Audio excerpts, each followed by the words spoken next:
See anything? What? Well, you know, the upstairs maid peeling off a pair of silk cami knickers. The master of the house tiptoeing out of the cook's bubble bath. Take a look, John. My God, who'd have believed it 50 years ago? Believed what? That I'd be sitting here, bored rigid, watching you two stare at someone's entrails through a little pea shooter with a light on the end. I mean, there used to be a time when surgeons were surgeons. Well, personally, I like all this new technology. Thank you. At least someone's considering the patient's welfare. A few years ago, if someone came in with something wrong with them, you had to open them up to have a look. Hundreds of instruments and blood all over the place. Nowadays, you just make a little incision, you pass the tube down. Exactly. It's cut down on the washing up just like that. Giles, what are you doing? Oh, well, you asked me to have a look at the appendix. Yeah, have a look at it, not establish its religion. Sorry. Michael, can you set up for the next patient? Well, what's the verdict? It seems all right, nothing wrong with it. Good! Nothing wrong with it. Now, Mr. Copeland, who doesn't do laparoscopies, would have opened this patient up and removed the appendix anyway. What do you think of that? Well, Excuse me? It's obvious what he thinks, isn't it? When he's working with you, he thinks it's a really bad system. Nonsense. Giles knows when I ask him a question, it's because I want an honest opinion. Excuse me? Sister, would you mind? Well, Giles? Oh, well, I suppose it's a bad system, really. Thank you. That's exactly what I thought. There's a cockroach on the floor by the swab rack. What? Over there, on the floor, crawling about. Well, that's wiped the smile off one or two faces, hasn't it? Cockroach! It's all right, there's no need to panic. It's only a little insect. In my theatre? I know. They don't care, do they? They wander in, no mask, no gloves, and nothing. Well, you're the biggest. Get rid of it. What? Pick it up. Flush it away in the sluice room. Ah, Well, go on. yeah, can't someone else pick it up? Oh, John, it's only an insect. It's hardly going to rip your arm off, is it? Giles. Well, I would normally, of course, but... If anyone's interested, I think I'm going to faint. Well, if you don't like picking them up, just go over and tread on it. Sheila, I'm a doctor. I don't believe in killing things. Jonathan, the Hippocratic Oath does not apply to cockroaches. Have you ever trodden on one of those things? They make this awful crunching noise. It's like murdering a packet of crisps. If that thing's not pushing up daisies in 5 seconds, I'll have to go. I'm sorry. I don't know. Look at you. Rambo and Robin the Boy Wonder. Passing bricks at the side of a little arthropod. Sheila, what are you going to do? What do you think I'm going to do? Oh, no, hang on. Oh, God. Oh, wait a minute. Oh, poor thing. Ah. I take it you've heard? You've got them back again. The dreaded vermin. Cockroaches. Mind you, only the one sighting so far.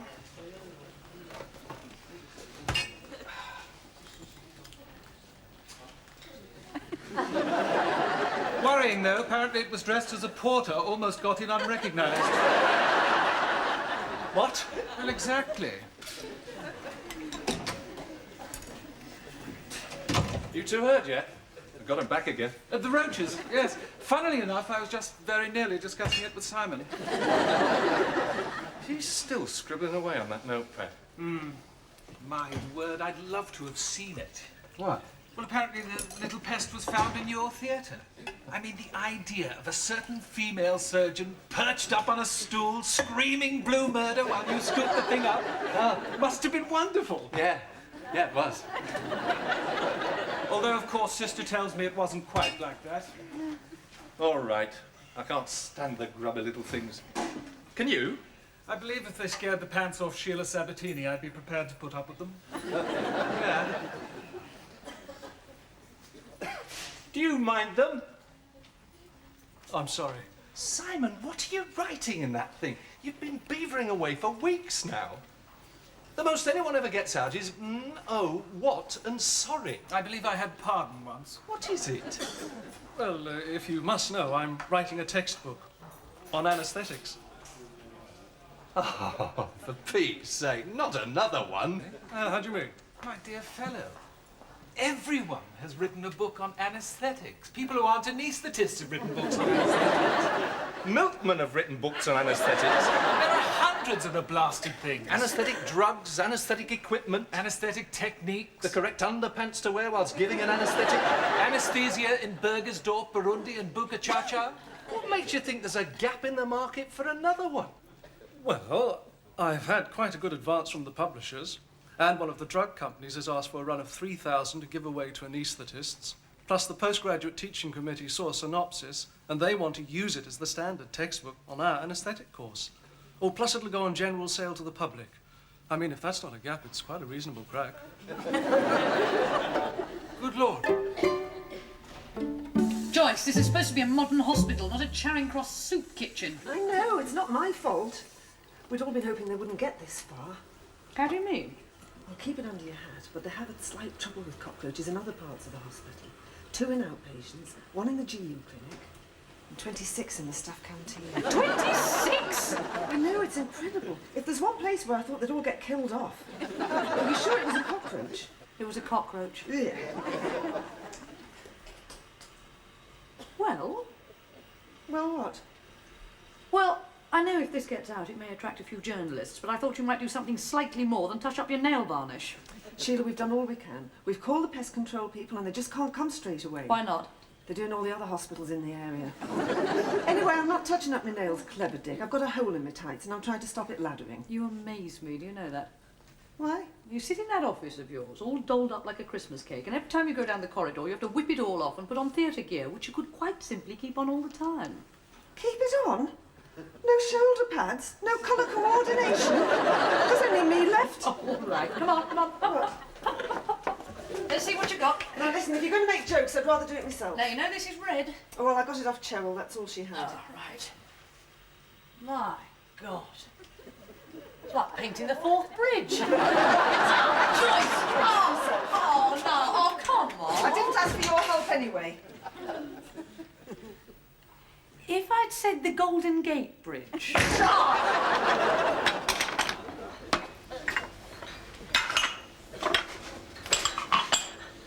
Sheila, have you ever thought about writing a book? About what? I don't know. Any old rubbish, really. Just to rake in some cash. The medical textbook market is enormous. Yes, I know, but surely if you're going to write a book about something, you have to have something to say, something new, original. I don't see why. Any old rubbish has done perfectly well up to now. Yes, I suppose it depends on your motive for writing, really. I don't follow. Well, if your only motive for writing is cash, then to publish a book with any new ideas has to be fatal. Why? Because all the old ideas were formulated by the medical profession. You're hardly going to buy a book that says they got it all wrong and they're a bunch of clodpoles. No. On the other hand, if you're not interested in cash, publish a few new ideas, criticise all the old ones, and quite possibly make a name for yourself. Yeah. Then you leave the profession because no one wants to work with you. Then you lecture on the QE2, sell your story to the Sunday papers, and cash comes pouring in anyway. Yeah. It's a bit damn complicated, isn't it? Yeah. Right. 1 egg and cress. I'll have the cheese salad. And I got you a pasty and a cream bun. All right? No, it's not all right. I asked for egg and cress, same as Jonathan. Sheila, how can anyone as skinny as you ask for egg and cress? You're a bag of bones. I am not. Of course you are. That's Jonathan. Look, why are we eating here anyway? What's wrong with the canteen? Let's just say there are 26 good reasons not. 23. 30. 7 more under the fridge.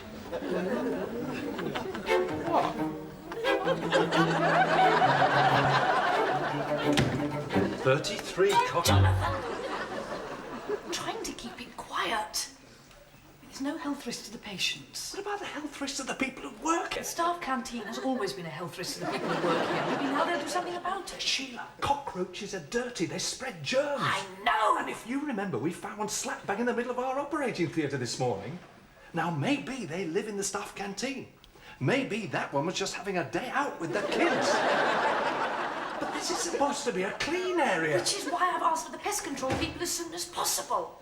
In the meantime, upstairs we'll keep it quiet, because if the press gets wind of this, we'll have swarms of them crawling all over the place. Well, Joyce has made me swear to keep it under my hat, so now I'm asking you to do the same. All right. Thank you. It's disgusting. What is? Well, Joyce made me swear to keep it under my hat. But apparently the staff canteen is swarming with cockroaches. Joyce told you? Well, yes. But you've got to keep it quiet, because if word gets out... So I'm told. My dear chap, I had lunch at that place. Why didn't someone tell me? Yes, well, apparently Joyce was asking everyone to keep it under their hat. I mean, if word got round... Oh, for God's sake! If you ask me, it's damn scandalous. Look, there's nothing to worry about. They've only found one in theatre so far. I beg your pardon. I'd say there's a good deal to worry about. We're facing a major health hazard. Not to mention all the female members of staff being in a state of near hysteria. Well, quite. Absolute rubbish. You're the ones flying into a panic. Panic. My dear woman, anyone whose brother-in-law has a guest house in Torremolinos does not panic at the sight of a cockroach. One is simply concerned for the female sensibilities. Apart from which, these creatures are filthy scavengers. And as far as I'm concerned, one cockroach in this operating complex is one cockroach too many. 2. What? 2. There's another one over there.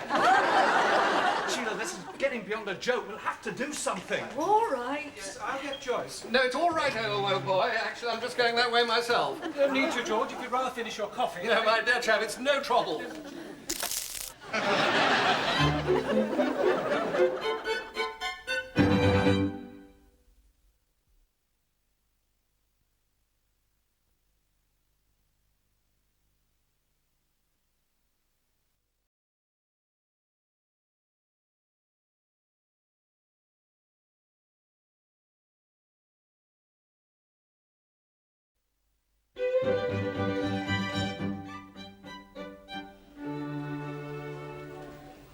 Jane, it's Giles.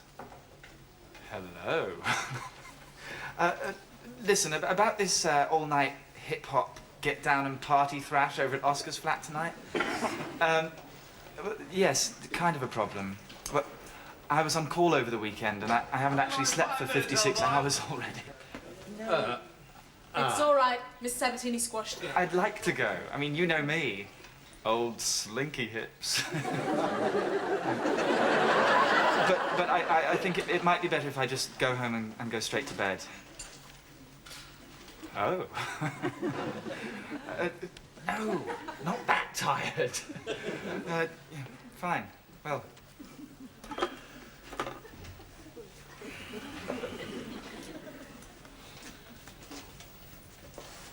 Slinky hips. Excuse me. So, basically, that's how it works. Any questions? Yes. That's the expiratory valve. That's right.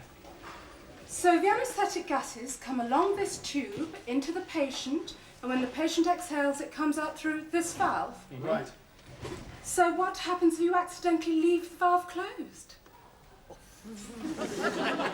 Well, you don't. I mean, the gas is still going into the patient, but it can't get out. But you always make sure that the valve is open. But what would happen if you didn't? Well, the patient will get bigger and bigger, and then something would give out, and then you'd hear this noise like a bath emptying as he or she shot off up the corridor. All right, that'll do for now. Come on. There's always one. It does happen. I've seen it. Yes, I know, but not often. The reservoir bag fills up like a football. Yes, but someone always notices. What would happen if no one did notice? For God's sake, don't you start.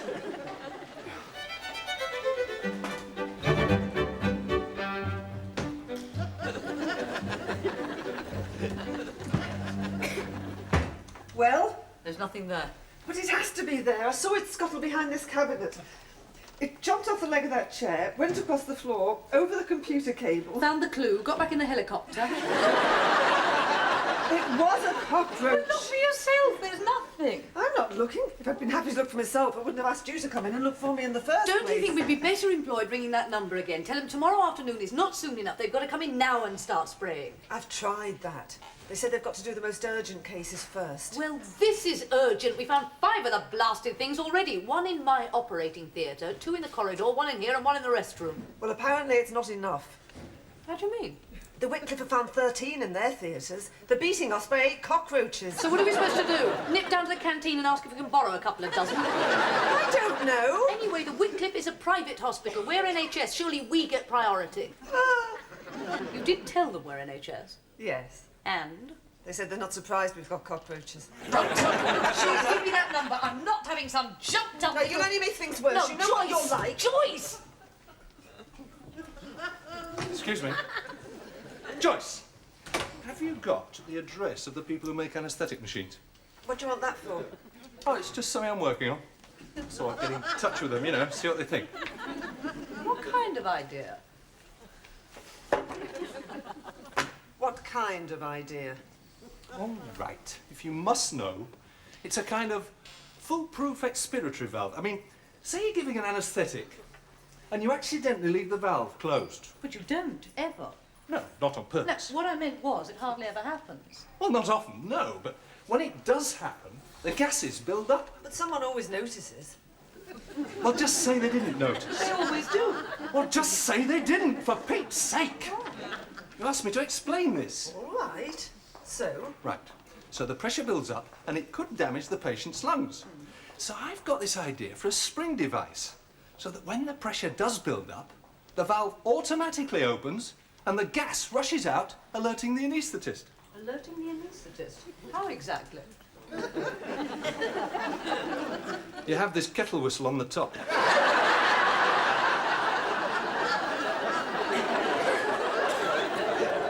Kettle whistle? It makes sense. I'm inventing something they've already got the machinery to make. Yes.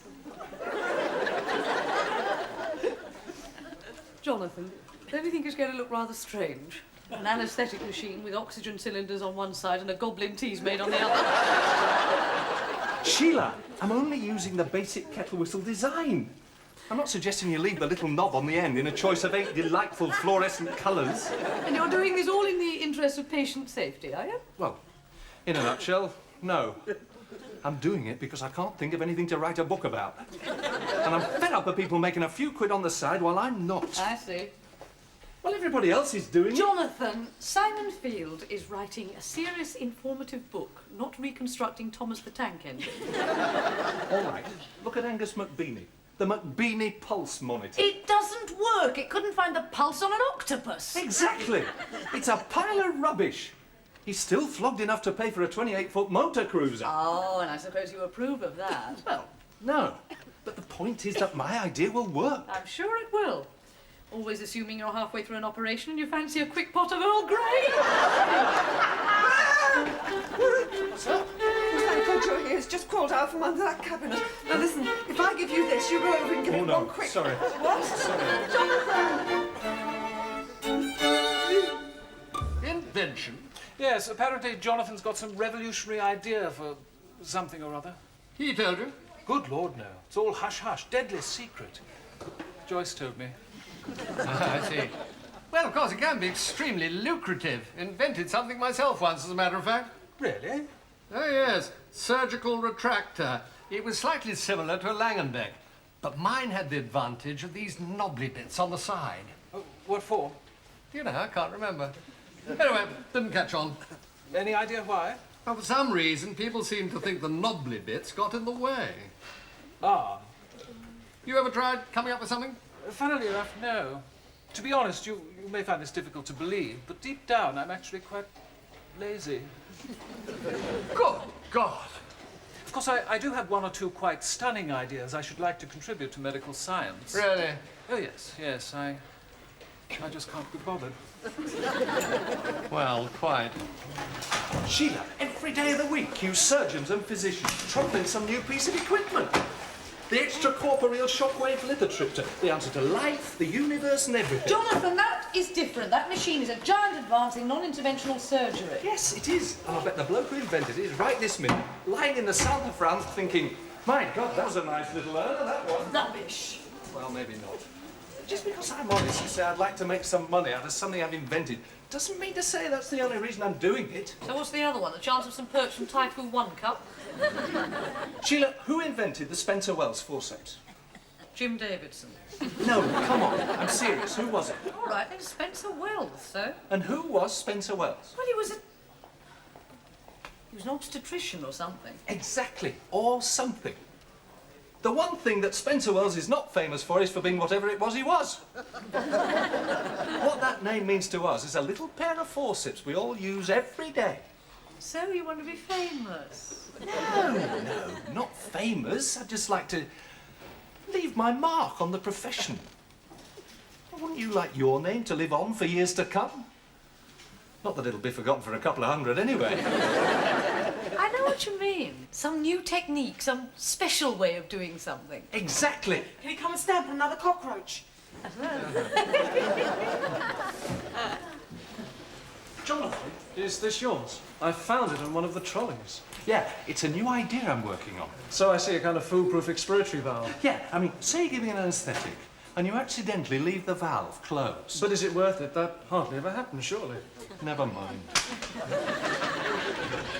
I'm not saying it's a bad idea. I just think it's a bit, well, Heath Robinson. You mean it won't work? No. Of course it'll work. It's bound to. Sheila, if I can make one up tonight in my shed, I'll bring it in tomorrow and I'll show you. All right. And if it works, I will give you £10. You're on. And if it doesn't work, I'll give you 10. Right. And I'll bet £10 it won't work either. Well, you said just now it would work. Oh, I was just being polite. Wouldn't put money on it. Stone me.